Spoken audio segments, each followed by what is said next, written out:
kuko Education School isanzwe irasusurutsa noneho muri iyo closing day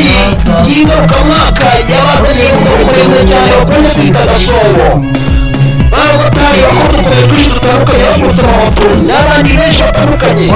neza batumiwe kuko iby'amatwi atari yumva n'iby'amaso atari yareba openedore byongeye kandi n'ahandi wabaze udushya atari kuri Open Education School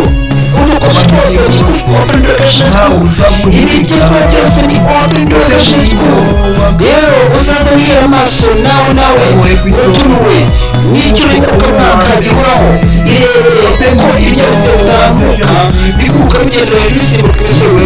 imbere waba muremure cyane ujya kureba mu bihugu byo hanze aho azaba asubiza uhaye amashyi kuko uyakwiye openido wa plashensiku ntawakwigiyemo ngabo uri impamyabumenyi openido wa plashensiku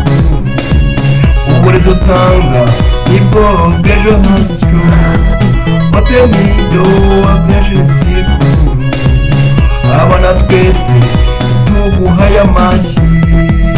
openido wa plashensiku ibigo byose bigukwiye ingofero